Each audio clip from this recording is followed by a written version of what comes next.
How do you collect 2 decades of short fiction into a coherent collection? Novelist Joshua Ferris joins us to talk about his new story collection, The Dinner Party. It's kind of weird because not only are you the author of these things, but at a certain point you become the curator of them.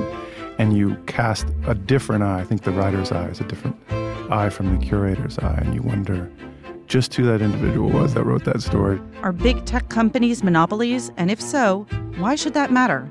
Jonathan Taplin will be here to talk about his new book, Move Fast and Break Things: How Facebook, Google, and Amazon cornered culture and undermined democracy. I'm not worried about Beyonce or Adele or Taylor Swift. They can make millions off of touring. But if the average musician who thought they could make money from their recordings can't anymore, that's ultimately going to be deleterious to the society as a whole. Alexander Alter will give us an update from the literary world. Plus, we'll talk about what we and the wider world are reading. This is Inside the New York Times Book Review. I'm Pamela Paul.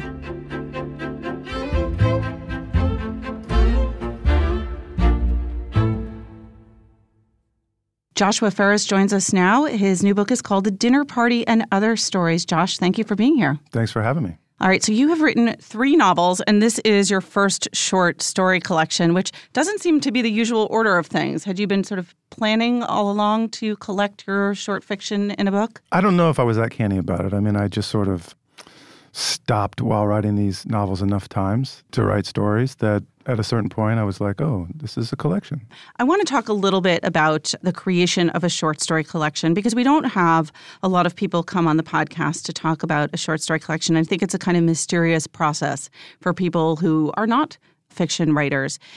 How do you shape a collection like this? Is it sort of all of the stories you've written and you gather them all together? Or did you write stories specifically for this collection?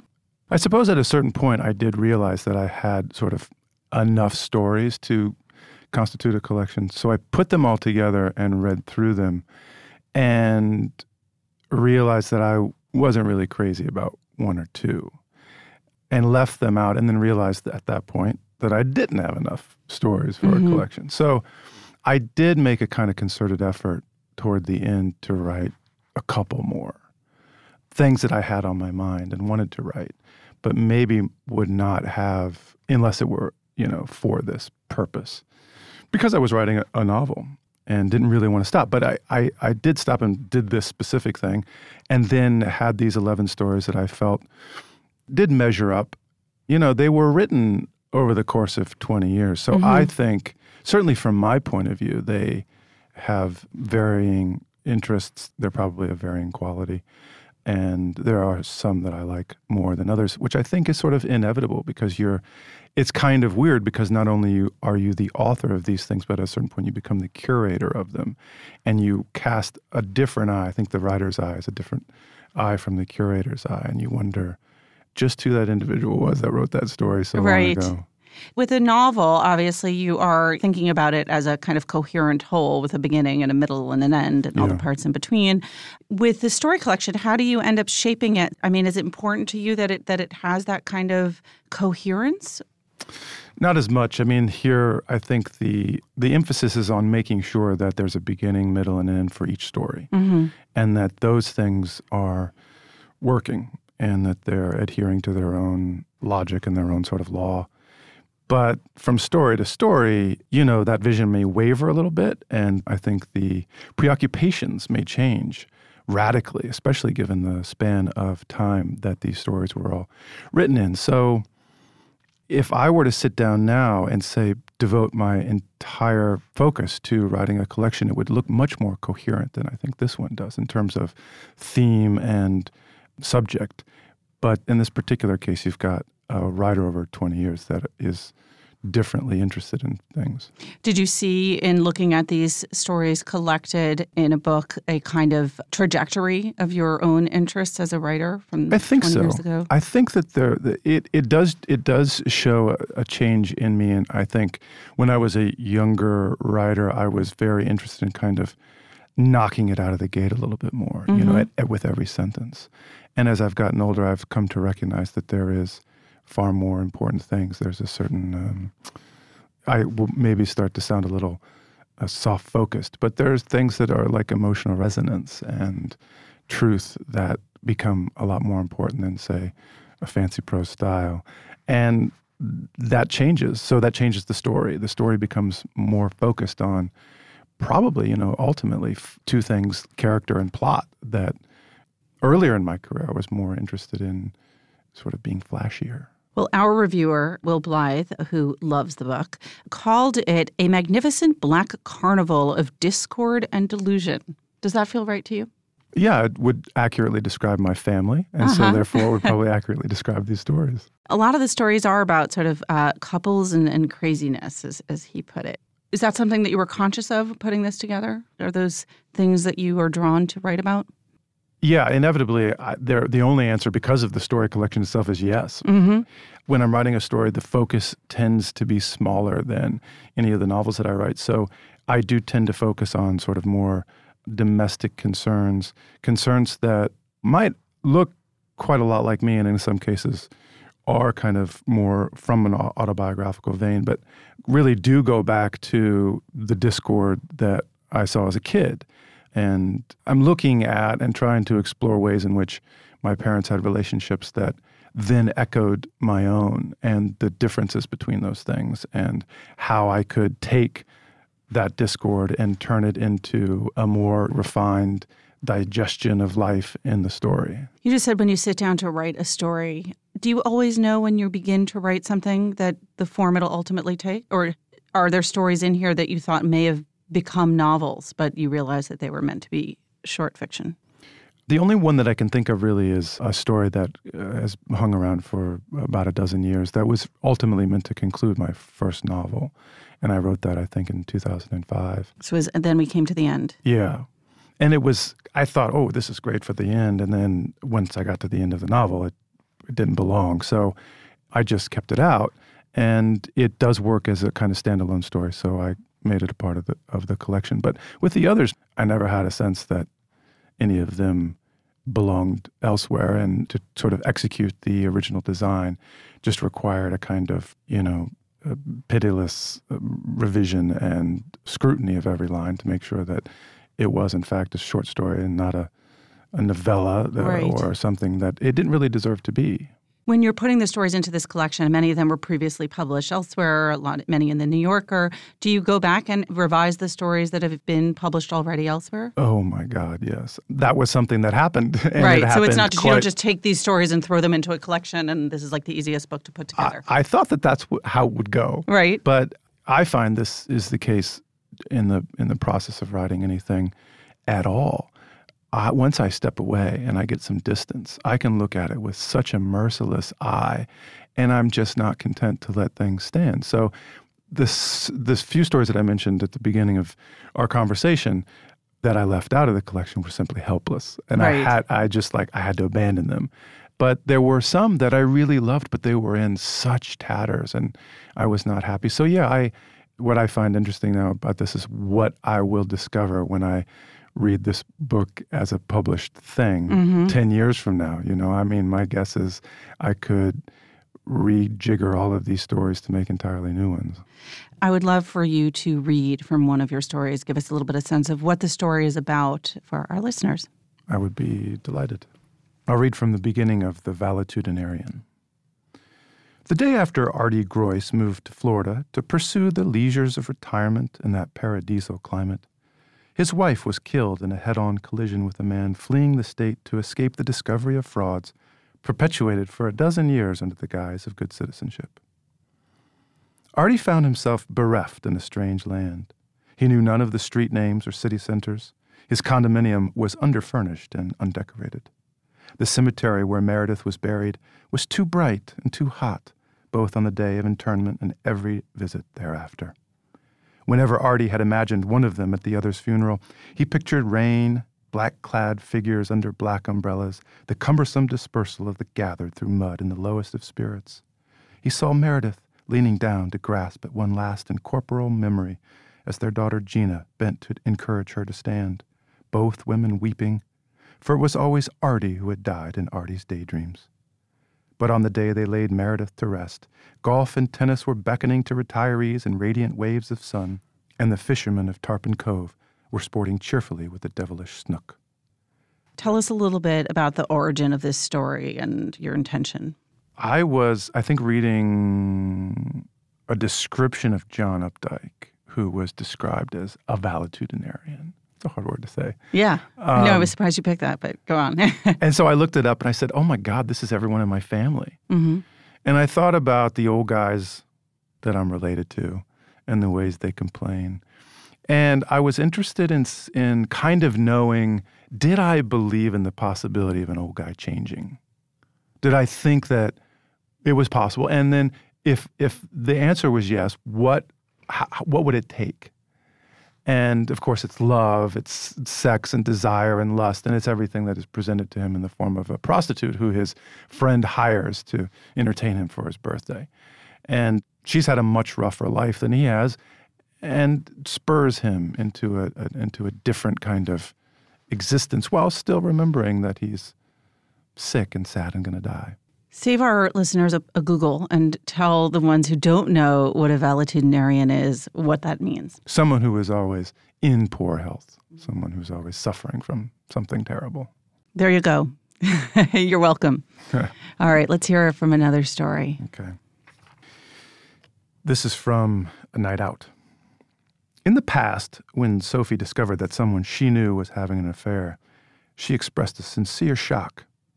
Then Tom had his affair, and perhaps to justify his behavior, he didn't just grovel. He pressed on her news of the countless others having affairs, the colleagues and acquaintances, and the friends they shared in common. She began paying closer attention. At the hospital, nurses were having flings with doctors, EMTs with orderlies, and administrators with pharmaceutical reps.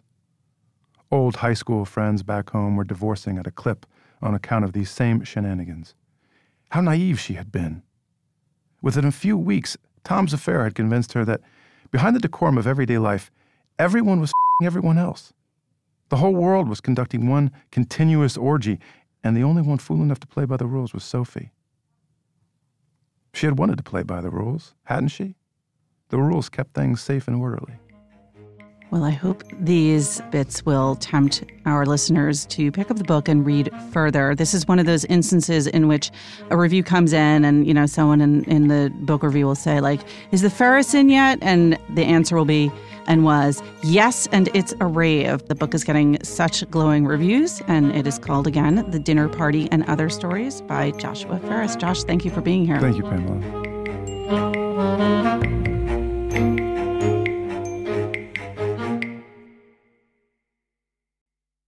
Jonathan Taplin joins us now. He is the Director Emeritus of the Annenberg Innovation Lab at the University of Southern California and author of a new book called Move Fast and Break Things: How Facebook, Google, and Amazon Cornered Culture and Undermined Democracy. Jonathan, thank you so much for being here.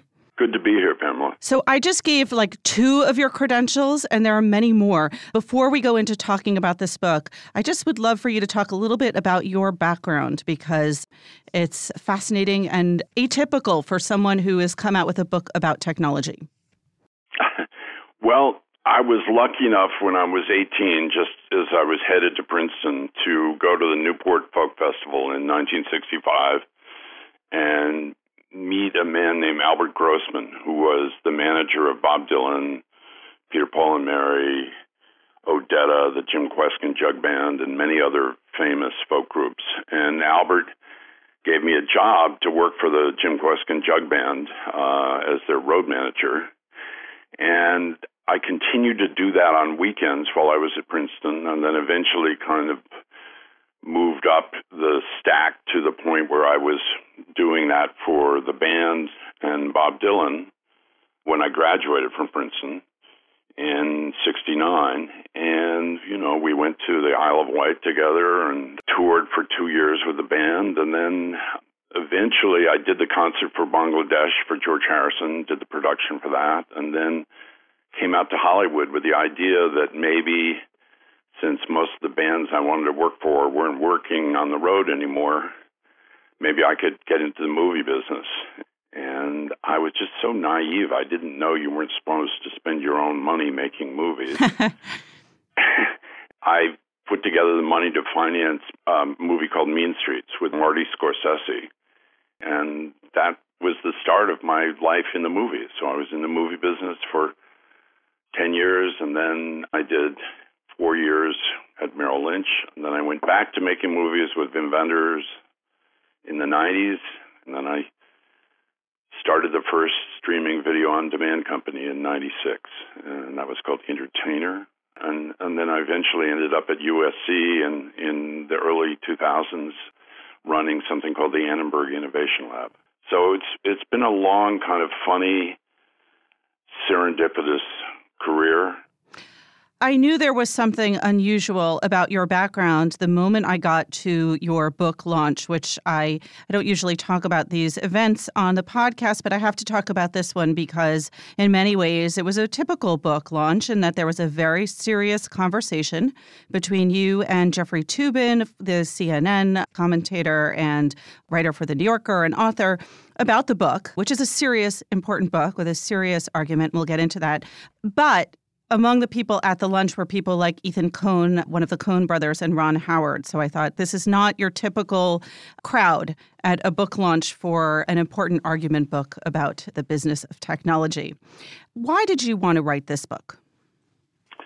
I had been worried about the role of the artist in the digital age for quite a while. I had seen Levon Helm, who was the drummer for the band. He had been earning a good living off the band's record royalties. And then in 2000, Napster hit. Mm-hmm. And at the same time, Levon got throat cancer. And he literally couldn't pay for his health insurance. His record royalties just came to a halt once Napster came out. And that seemed deeply unfair to me. And so I began to try and explore why that had happened. And I met a brilliant investor named Gordon Crawford who ran the Capital Group and owned a huge stake in many big media companies and many internet companies. And he said a simple thing to me. He said, look, it's not that people have stopped listening to music. It's just that the money got reallocated from the people who made the content to the people who own the big internet platforms, which are the point of access. So I began to research how that had come about and came to the conclusion that the original vision of the internet, which was a very decentralized, almost countercultural project, had gotten perverted in the late 80s by a group of libertarians like Peter Thiel, Larry Page, Jeff Bezos, who understood that the internet was going to be a winner-takes-all business in which scale, what's called the network effect, would mean that in any given sector, whether it's search, social media, e-commerce, there would be one winner who would have all the customers, have all the data, and would eventually be able to buy anybody who came up to challenge them. That became kind of my obsession. But how did this come to be? I mean, it didn't have to be this way. There is regulation in the marketplace in this country to a certain extent. There are governmental agencies in place who are supposed to watch out for this type of thing. How did we get here?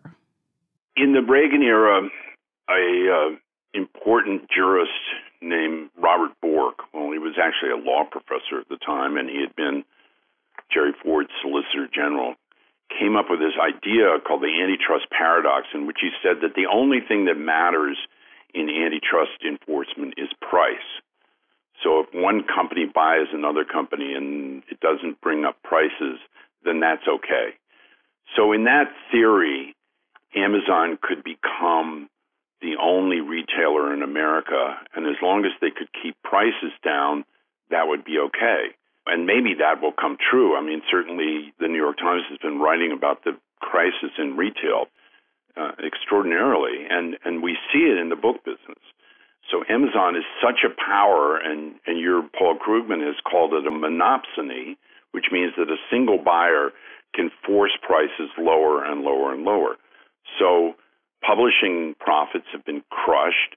Authors are earning much less than they used to make, and that's just the way it is when you have a dominant firm in each one of these sectors. One of the things that I think makes your book different from other books on this subject is that you're coming from the perspective of content creation, from the creative end. From music, you talk about journalism, we talk about books.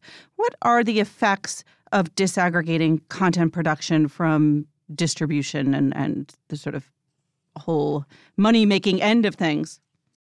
The way it affects the music business is if I was had a very popular song and I could get 1 million downloads on iTunes, my record company or me would make $900,000. If I got 1 million streams on YouTube, I'd make $900 from advertising. Right. Now, $900 won't even pay your rent for my son who lives in Oakland and is in the indie music business. I mean, I'm not worried about Beyonce or Adele or Taylor Swift. They can make millions off of touring. But if the average musician who thought they could make money from their recordings can't anymore, that's ultimately going to be deleterious to the society as a whole.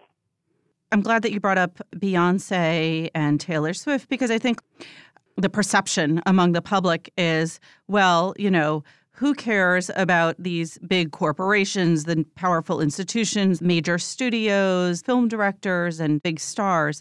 But what does it mean for, the people who are just starting out in this business? How different is it today?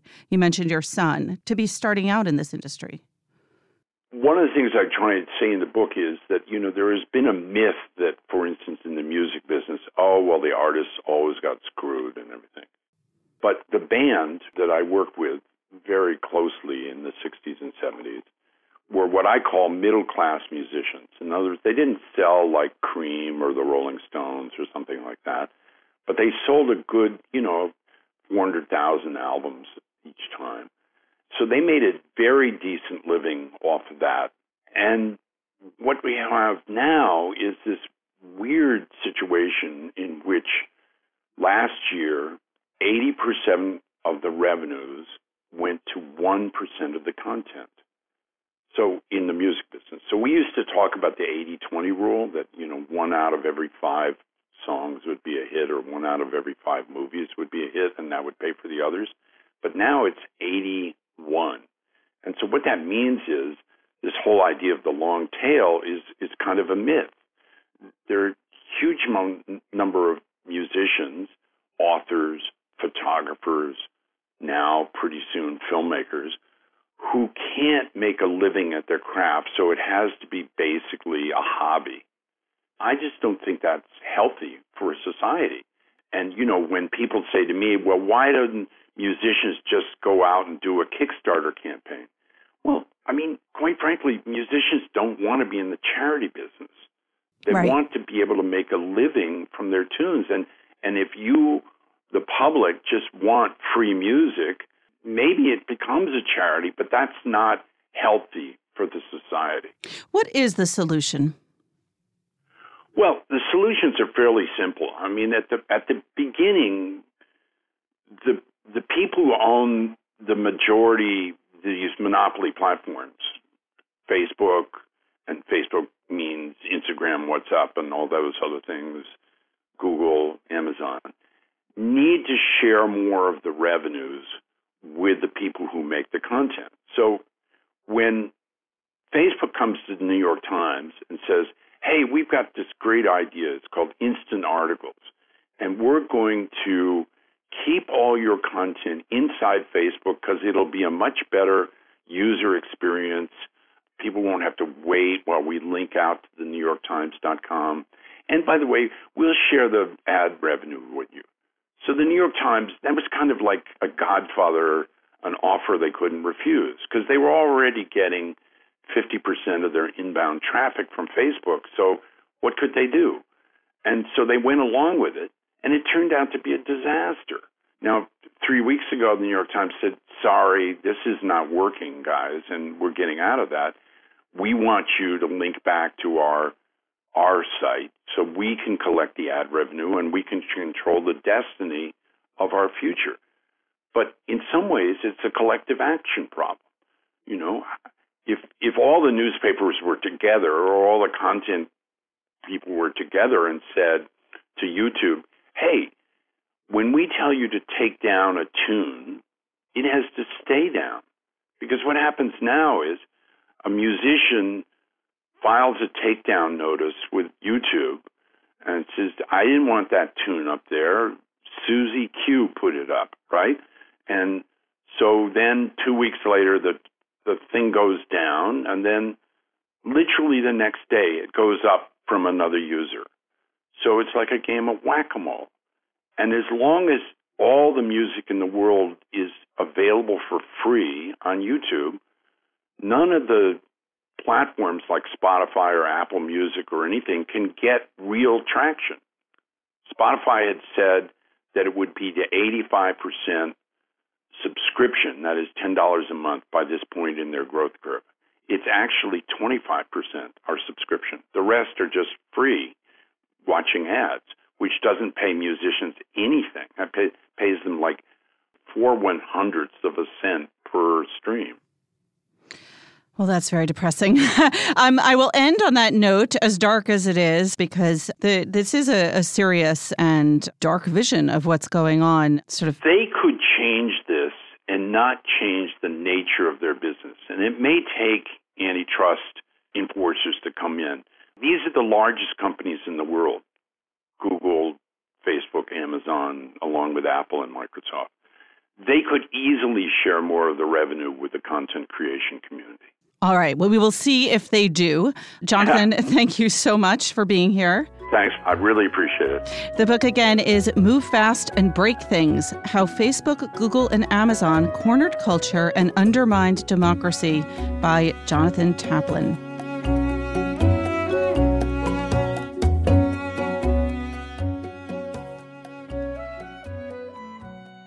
Alexandra Alter is here now to talk about what's going on in the publishing world. Hi, Alexandra. Hi, Pamela. What's going on? So this week is the 20th anniversary of Amazon going public.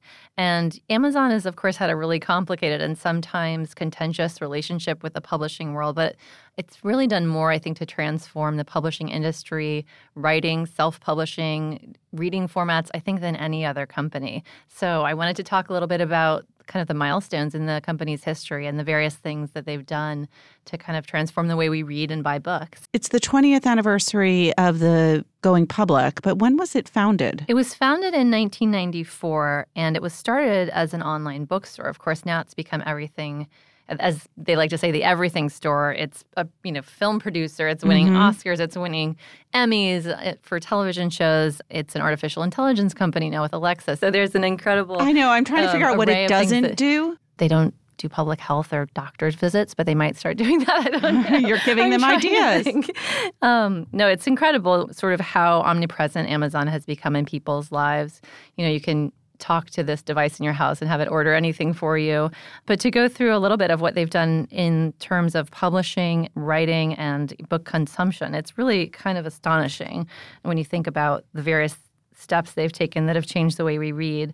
So right now, it's hard to calculate exactly what market share they have of the book retail business, but some companies and analysts have tried, and Codex Group estimates that Amazon controls just under 50% of the book market, which is pretty amazing. And is that in terms of units or revenue? That is on a unit basis.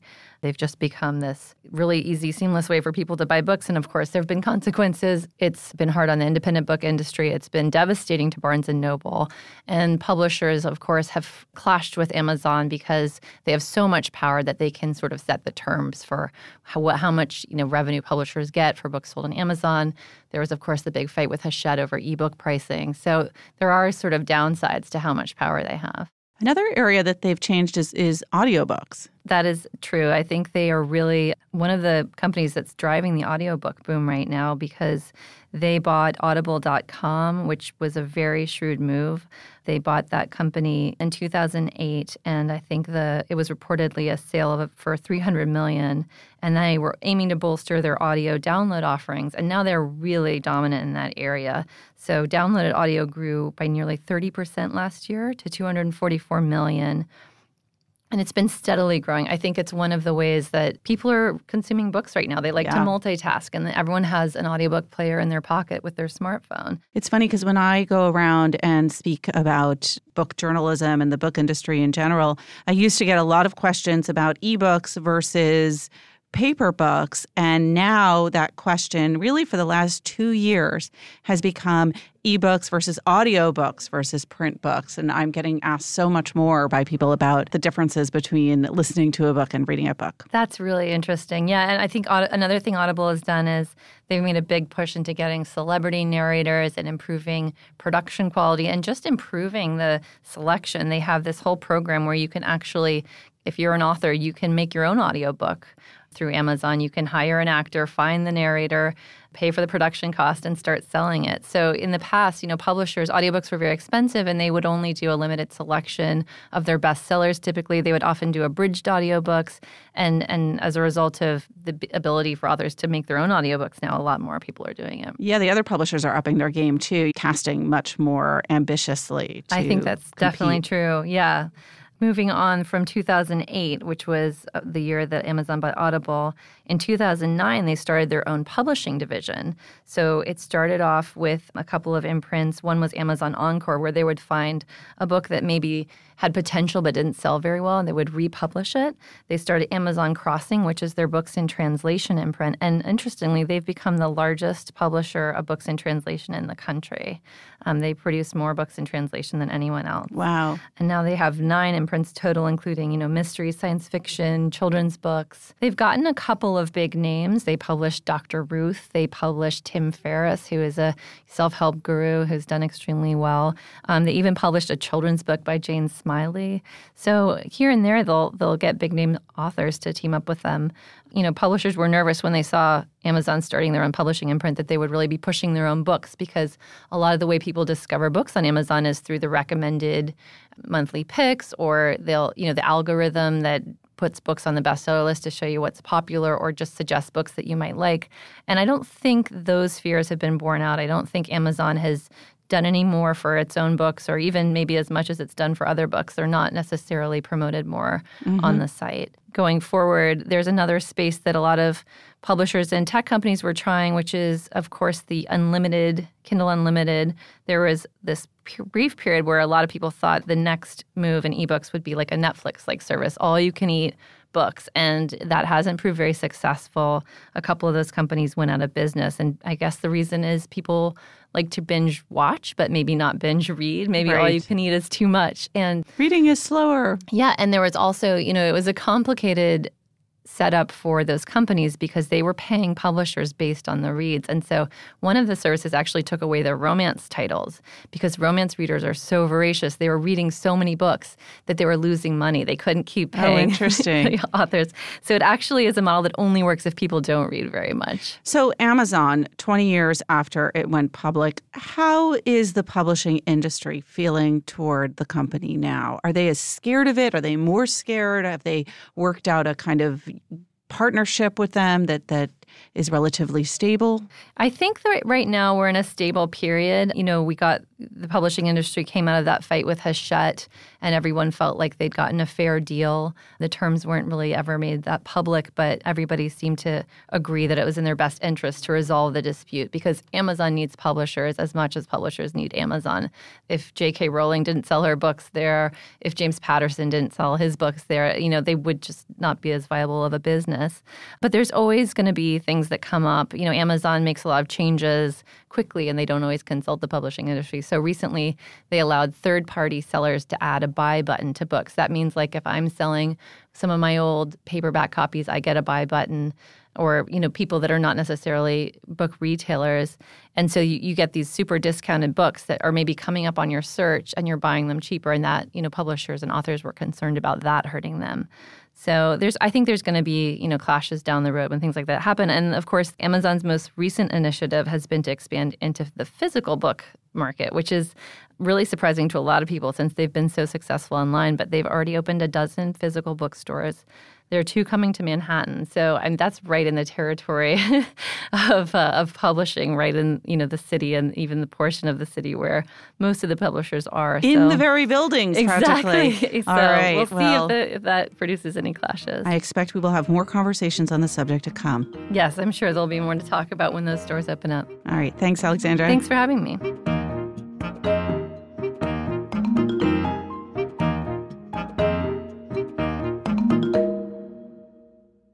My colleagues join us now. We've got Greg Coles, John Williams, and Parl Sagel. Hi, guys. Hey, Pamela. Hi, Pamela. All right. I'm going to start with Parl because you're using a very bad bookmark there. And last week, I was thinking about talking about bookmarks because I noticed that you had, John, a Mets game ticket for your bookmark. Yeah, printed out and ticket. You have a pen in your book. Yeah, I'm against bookmarks.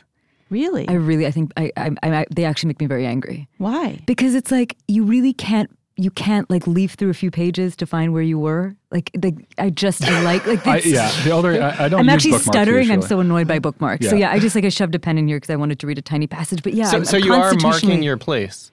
You can't just flip through. Yeah, exactly. Wait a minute. So how do you keep your I place? think You this just is really memorize it? Parl No, has I an remember anger where I am. problem. That's what I do. That tends to be what I do is now. this how you do I have a I have like a stunned thing look on my face. I'm as stunned Is as this like you doing are upset. crossword puzzles to make sure you won't get Alzheimer's? A little bit. I get this from my dad, this weird thing where I'll say to myself in my head, like, okay, I'm at the page that's like my sister's birthday, like 325 Oh, you remember the actual number? I don't. I remember a the number. section. I remember this is what had happened. I and use then can walk bookmarks. away. Or I fold down. I use bookmarks. What's wrong with these people? Or I fold down Greg a and I are on page. the I same fold down a page here, page. literally. We're going to have to table this We'll work discussion this out. and We'll address work this it out. at a later date. But let's So talk what about we're what you're reading, bookmarking Parl. segment. So I stayed up very late last night rereading this book. Have you guys read it? It's called Elisa Albert's Afterbirth. It's not that. That's not the title. The title is Afterbirth by Elisa Albert. Have you read it? I have not. I have not either. I remember it coming out a couple of years ago. It got a lot of Yeah, attention. and she's reviewed for us, too. She's reviewed for us. This is the 3rd time I read it. I read it once before I had a child, then while pregnant, and now on the other side. And so I just finished filing all of these pieces, and I was very tired last night. And I wanted to read something that I liked, that was funny, and sort of, just not too intense. And I pick up a very intense but very funny book.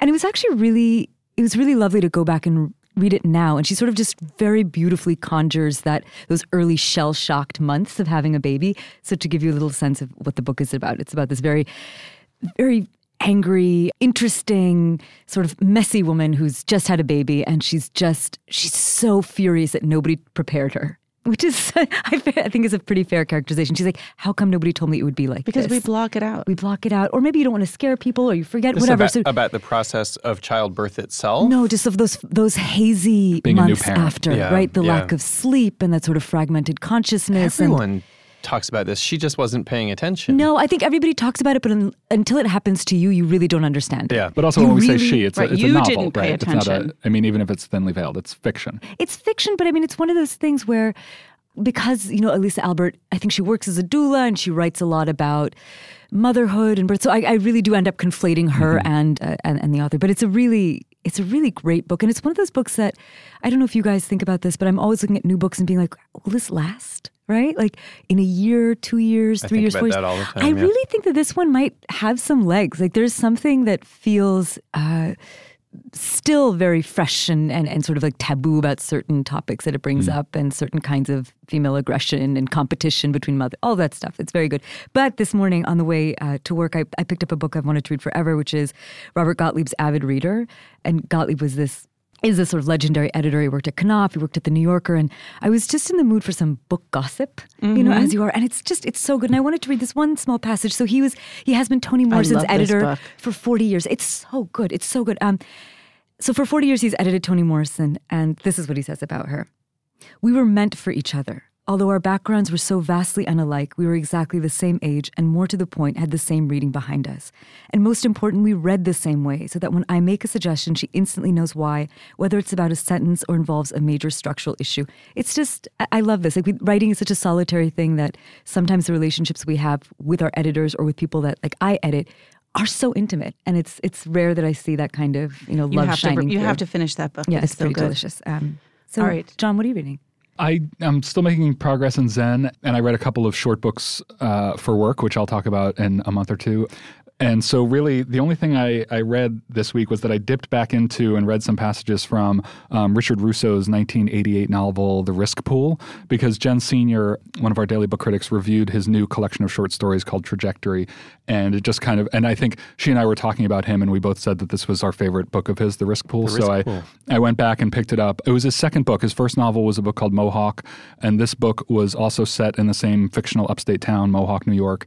And it's about a boy and his looking back on his childhood in the 1950s with his separated parents. His mom is a very sort of emotionally unstable presence, and his dad sort of left town, and he returns, and his dad is this great sort of Runyon-esque character who, just spends his time gambling and in pool halls and, is a very bad example, but a very colorful character. And it's about this kid, Ned Hall, and his recollections of growing up. And again, I only read sort of a page here and there that I had marked when I first read it, probably 20 years ago. But it's nice to know that it holds up. And one day I want to read it again, cover to cover, because it's one of my favorite books. Greg, you have tiny books in front of you. I do. I have momentarily set aside Norman Rush's Mating. I'm still reading it. I'll make my way to the end of it. But it is another, like The Power Broker. It's not 1,300 pages like The Power Broker, but it's another thick, thorny, very involved book. Not easy. Yeah, and so I have put it aside. We've talked on this program about palate cleansers before, and I've mentioned particularly story collections and essay collections. We've talked about journalism and letters. Criticism. Yes. But another form of palate cleanser that I really like to read, especially on the train, because the length suits itself so well to the train, is drama, plays. And the New York Times building is right across the street on 40th Street from the Drama Bookstore or Drama Bookshop. Which is an amazing it's an incredible place. It is an incredible place. It flooded a while back, and everyone kind of chipped in to keep it open and going. And I can vouch that it is still open and still going.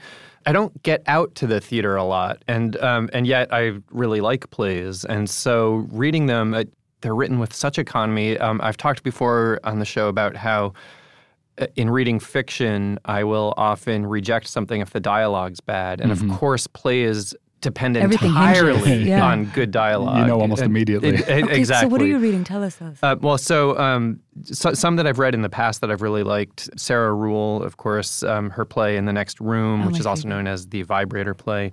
Nina Rain, her play Tribes, which is it's about the deaf community. It's set in a family with a deaf son.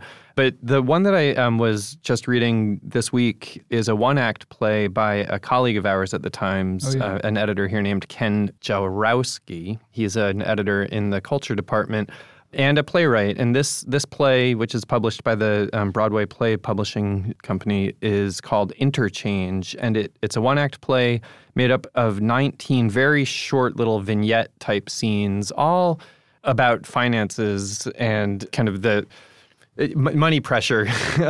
It's not clear right away how these vignettes relate to one another, but they do. They come together. They all come together, how these characters relate. And so that's what I've been reading. Pamela? I am reading Anne Enright. I think I alluded to this last week because I'm interviewing her in Melbourne. You have a big trip coming up. Yeah. I read The Green Road, and I'm now reading her Booker-winning novel, The Gathering. And I don't read a lot of Irish fiction, I realized. She's very Irish. She's very Irish. And the topic of conversation on Saturday night is about families in fiction. And I can see why, because certainly The Green Road is all about family. And I think the most interesting thing about it is the structure, which begins in the early 80s in Ireland with a family that has 4 children. And then it abruptly shifts to one of the kids, who's now a young adult, in early 1990s New York, and sort of the downtown gay scene there during the AIDS crisis. And then it goes from child to child, it goes through these 4 adult children, and then it shifts to Christmas. And you think, okay, I know where this is going, I know how this works, but the most interesting thing about what Anne Wright does in this book is that rather have everything kind of neatly come together at Christmas, she does have it all neatly come together. And then she continues the book after that. And she continues it, everyone together now. So it's really unexpected in terms of how she structures the book. It follows this formula that's kind of unusual, but at the same time recognizable with the culmination in Christmas. And then it continues it. And I think what it says is something profound about how, families do continue on and on. And even if you have some kind of reconciliation or confrontation, that it doesn't just all end there. People tend to continue with their lives. So that sounds that's good. Anne Enright. Safe travels. Thank you. We'll see you when you're back. See you when I'm back. Thanks, guys. Thanks, Pamela.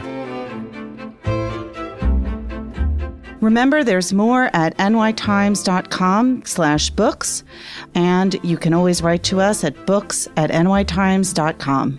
Inside the New York Times Book Review is produced by Pedro Rosado. Thanks for listening. For the New York Times, I'm Pamela Paul.